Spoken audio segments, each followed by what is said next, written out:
हम पढ़ने वाले हैं क्लास 8 का chapter number 3 synthetic fibre and fabric. आज के इस चैप्टर में हम देखेंगे सिंथेटिक फाइबर्स होते क्या हैं, ये आते कहां से हैं। Okay, hello students, welcome back to our channel study beyond classes. This is your mentor Rohit Sangar. आज हम जो टॉपिक देखने वाले हैं that is the chapter number 3 synthetic fibre and plastics. सबसे पहले मैं बात करता हूं फाइबर्स की। आप सबको पता है, प्रीवियस क्लासेस में आपने पढ़ चुका है कि फाइबर्स से बनता है फैब्रिक। फैब्रिक क्या? आप कपड़े लेने जाते हैं तो इस कपड़े का जो टेक्सचर है उसको हम कहते हैं फैब्रिक। ये जो मैंने टी शर्ट जो पहनी है दैट इज कॉल्ड फैब्रिक।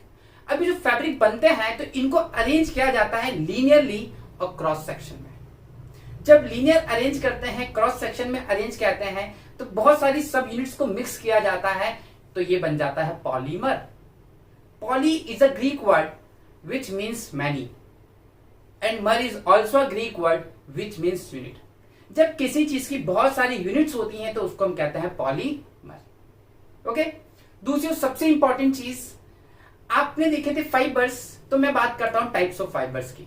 यहां पे हमारे पास दो टाइप्स की फाइबर्स हैं, एक है सिंथेटिक और एक है आपका नेचुरल। अब सिंथेटिक क्या है और नेचुरल क्या है, इस पर हम डिस्कशन करते हैं। सिंथेटिक फाइबर्स वो फाइबर्स हैं जिसको मैन मेड फाइबर्स कहा जाता है। These fibers are actually man-made fibers because they are not derived from the nature. They are made with the help of chemicals.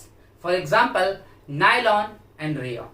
अब नायलॉन क्या है? आप सभी ने रिबन देखा है, आप सभी ने आपके सॉक्स देखे हैं। फॉर एग्जाम्पल ये देखिए रिबन, ये है नायलॉन। ओके, नायलॉन कौन सा फाइबर है? नायलॉन एक सिंथेटिक फाइबर है। इनको पेट्रोकेमिकल्स भी बोल सकते हैं आप, क्योंकि ये पेट्रोल्स का काफी इन्वॉल्वमेंट होता है इसमें बनाने, इनके फॉर्मेशन में। ओके, तो ये है आपका नायलॉन था। अब हम बात करते हैं नेचुरल फाइबर्स की। नेचुरल फाइबर्स वो फाइबर्स होते हैं जो ऑब्टेन होते हैं नेचुरली। For example cotton. देखिए, आप सबको पता है कॉटन अक्सर आप लोग यूज करते हैं एंटीसेप्टिक को लगाने के लिए। आपके वाउंड्स में चोट हो जाती है तो आप लगाते कॉटन का यूज करते हैं। इसका काफी यूज है, दिए जलाने के लिए कॉटन का यूज करते हैं। तो ये कौन सा फाइबर है? ये फाइबर है आपका नेचुरल फाइबर। अब इसी नेचुरल फाइबर को with the help of different process हम इसको बना देते हैं फैब्रिक, और वही फैब्रिक आप लोग यूज करते हैं कपड़ों के रूप में इन फॉर्म ऑफ क्लॉथ्स। तो आपने देखा कि नेचुरल फाइबर्स क्या होते हैं। नेचुरल फाइबर्स में आपने कॉटन देखा और एक सबसे पॉपुलर सिल्क। ओके, सिल्क की बात करें तो सिल्क भी एक नेचुरल फाइबर है। आपको पता है सिल्क वॉर्म से मिलता है। ये हम ऑलरेडी 7th क्लास में ये चीज पढ़ चुके हैं। अगर आपको थोड़ा भी कंफ्यूजन है तो डिस्क्रिप्शन में आपको उसकी लिंक मिल जाएगी, आप उस वीडियो को एक बार जरूर देखिएगा। ये कॉन्सेप्ट आपको बहुत अच्छे समझ में आने वाला है। तो हमने बात की इतनी। अब हम बात करते हैं यहाँ पे सबसे इंपॉर्टेंट, सेपरेटली मैं सिंथेटिक फाइबर्स की बात करता हूं, हम डिस्कशन करेंगे क्यों। तो सबसे इंपॉर्टेंट जो यहाँ पे है दैट इज नायलॉन। नायलॉन जो है एक टाइप का सिंथेटिक फाइबर है। ये बहुत पॉपुलर है due to its strongness and strength. ये इतना स्ट्रांग होता है कि पैरासूट में नायलॉन यूज किया जाता है।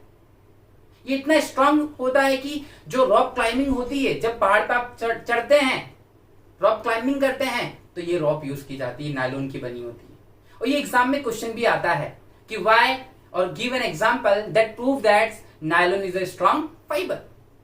Then what you have to write? You have to write nylons is the most important fabric. That's why, because it is used for the formation of parachutes and for the formation of ropes, which is used for the rock climbing. तो rock climbing के लिए use हुआ, तो हम ये बोल सकते हैं कि ये फाइबर कैसा है? स्ट्रांग है, इसकी स्ट्रेंथ बहुत अच्छी होती है। अब मैं बात करता हूं एक और फाइबर की विच इज कॉल्ड रेयॉन। अब रेयॉन क्या है? देखिए, मैंने आपको बताया नेचुरल फाइबर्स का एग्जांपल है सिल्क। आप पैरेलल में ही चीजों को नोट डाउन भी कर सकते हैं, और ऑलरेडी आप स्क्रीन पे देख रहे हैं, आपको डिस्प्ले हो रही हैं सारी चीजें। ओके, रेयॉन की बात करते हैं। मैंने अभी आपको बताया था सिल्क। ठीक, सिल्क क्या है? नेचुरल फाइबर है। अब सिल्क इतना अच्छा था ना कि लोगों को बहुत पसंद आने लग गया, लेकिन मुद्दा ये था कि बहुत महंगा था। जब महंगा था तो लोग उसको अफोर्ड नहीं कर सकते थे, तो लोगों ने क्या किया? केमिकल्स यूज किए और उन्होंने बना दिया रेयॉन। रेयॉन को कहा जाता है artificial silk, which is an most important question of your exercise. कौन सा फाइबर, सिंथेटिक फाइबर को आर्टिफिशियल सिल्क कहा जाता है, तो इट्स रेयन, रेयन को आर्टिफिशियल सिल्क कहा जाता है। ओके, तो आई होप इतनी चीज समझ में आई। जो अभी तक आपने पढ़ा उसमें से जो इंपॉर्टेंट है सिंथेटिक फाइबर, नेचुरल फाइबर्स, उनके यूजेस और क्या है। Now moving to the plastic. अब हम बात कर रहे हैं प्लास्टिक्स की। तो प्लास्टिक की बात करता हूं तो सबसे इंपॉर्टेंट चीज प्लास्टिक होती क्या है। प्लास्टिक भी एक टाइप का पॉलीमर है, ठीक है, ये मैन मेड पॉलीमर है, सिंथेटिक फाइबर है, इसको इंसान बनाता है with the help of chemicals. अब सबसे इंपॉर्टेंट चीज प्लास्टिक में ऐसा है क्या जो आप इतना यूज करते हैं। एग्जाम में पूछता है कि why plastic is a material of our choice. पहला रीजन, जो प्लास्टिक है ये बहुत लाइट होता है।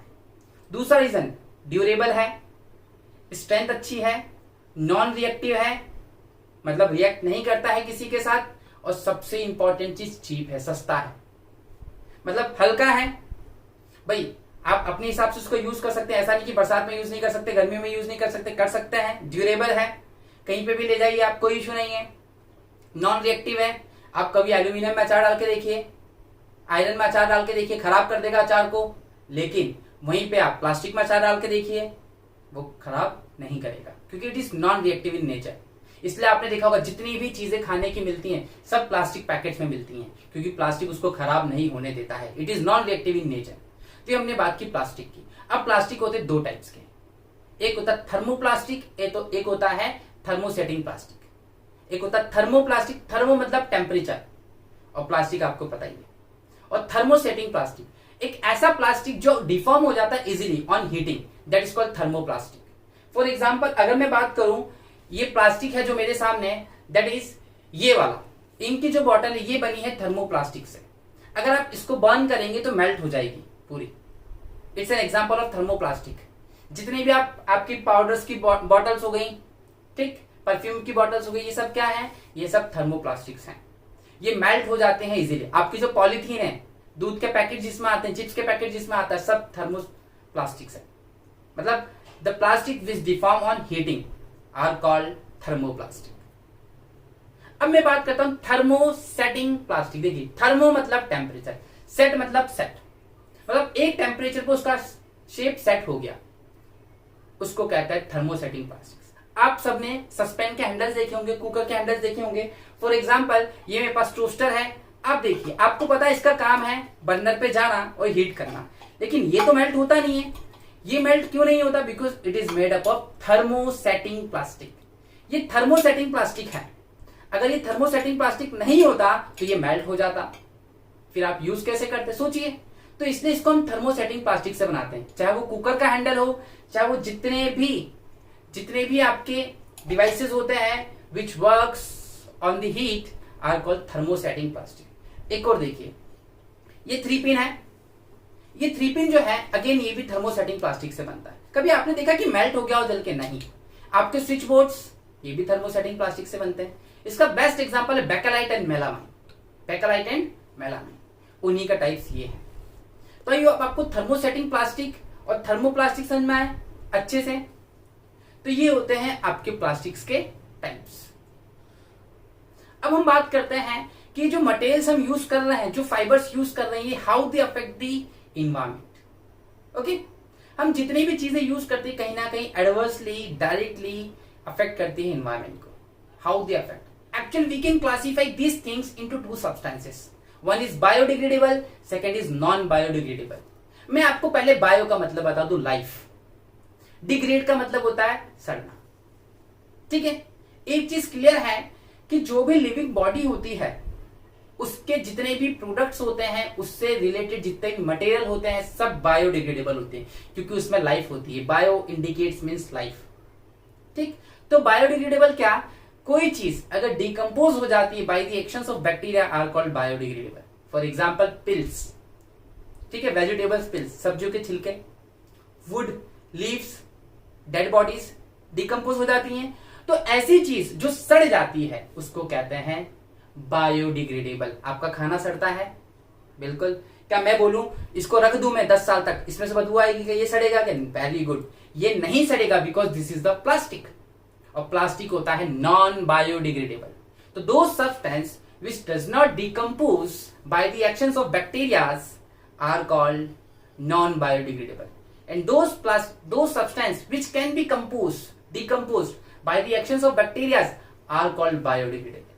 For example, fruit peels, vegetable peels, wood, leaves, dead bodies, they all are decomposable. They can be decomposed. अब मोटिव ये है कि यार इतनी बड़ी बड़ी चीजें कैसे डिकम्पोज हो सकती हैं? With the help of bacteria. In higher classes you will study about enzymes.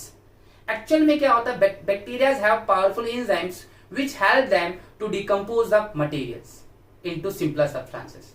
That enzymes are actually the chemicals which have the highly potential to break down the things. वो चीजों इतना पोटेंशियल होता है उसमें, इतनी ज्यादा पावरफुल होती है कि वो चीजों को सड़ा देती है, और जो स्मेल आती है, बदबू आती है, वो उसी में से आती है। तो आप कहते हो वो चीज सड़ रही है। तो हमने देखा इस चैप्टर में कि प्लास्टिक क्या होता है, फाइबर्स क्या होते हैं, उनकी इंपॉर्टेंस क्या है। कुछ और भी फाइबर्स हैं, फॉर एग्जाम्पल एक्रेलिक। ठीक, ये भी एक फाइबर है, सिंथेटिक फाइबर है। इसका काम क्या होता है? आपने वूल देखा है, वूल नेचुरली ऑब्टेन्ड होता है। आप कैसे भी गोट से निकाल सकते हैं, शिप से निकाल सकते हैं, वूल बना सकते हैं, लेकिन इट इज क्वाइट एक्सपेंसिव। तो हम क्या बनाते हैं? हम आर्टिफिशियल वूल बनाते हैं, जिसको बोलते हैं एक्रेलिक। पॉलिएस्टर, ठीक, पॉलिएस्टर भी एक टाइप का सिंथेटिक फाइबर ही है। तो ये सारी चीजें हमने डिस्कस की। इसमें से इंपॉर्टेंट क्या है? थर्मोसेटिंग एंड थर्मोप्लास्टिक एग्जाम में छप चुका है, पक्का आएगा, ये मेरा प्रॉमिस है आप लोगों से। और दूसरी और सबसे इंपॉर्टेंट चीज, नायलॉन फाइबर जो होता है वो स्ट्रॉन्गेस्ट फाइबर है। कैसे? तो आप बता देंगे भाई पैराशूट में यूज होता है, it is used in the formation of rock for the rock climbing, इसलिए वो पावरफुल है। और एक और इंपॉर्टेंट चीज जो यहां से आती है, that is why plastic is the material of our choice, कि हम प्लास्टिक यूज क्यों करते हैं, तो आप बता देंगे।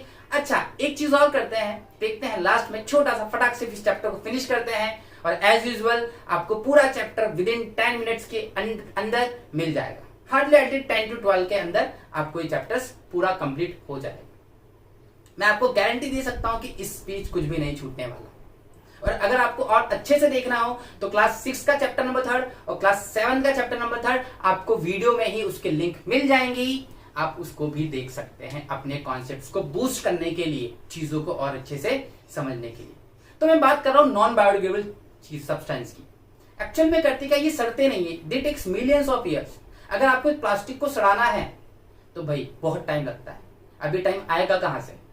तो हम क्या करते हैं, प्लास्टिक कैसे अफेक्ट करती है एनवायरमेंट को, उसको देखते हैं। प्लास्टिक पॉल्यूशन कॉज करती है, अगर कोई एनिमल खा ले उसको तो उसको डिजीज हो सकती है। प्लास्टिक को अगर जलाया जाए तो वो एयर पॉल्यूशन कॉज करती है। प्लास्टिक को अगर डंप किया जाए गड्ढे में तो वो सॉइल पॉल्यूशन भी कॉज करती है। तो इनडायरेक्टली आपने देखा कि प्लास्टिक कहीं ना कहीं हमारे लिए इतनी यूजफुल नहीं है, but just because of it is cheap in nature, it is durable, we use it expensively.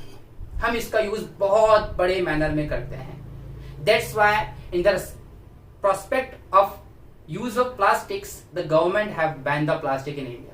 उसने एक मेजर स्टेप उठाया है और इसको बैन करने का सोचा है, और इवन सोचा है क्या, सोच लिया है, और बैन भी हो चुकी है काफी स्टेट्स में स्ट्रिक्टली। अब आपको प्लास्टिक्स नहीं मिलते, अब आपको वहां पे मिलेंगे बैग्स, पेपर बैग्स, क्योंकि वो बायोडिग्रेडेबल होते हैं। I hope you enjoy the video and please do subscribe and share. And one more thing, अगर आपने चैनल को सब्सक्राइब नहीं किया है तो अभी जाइए और press the bell icon to get the notification of our latest video, and must watch and share with your friend. Thank you.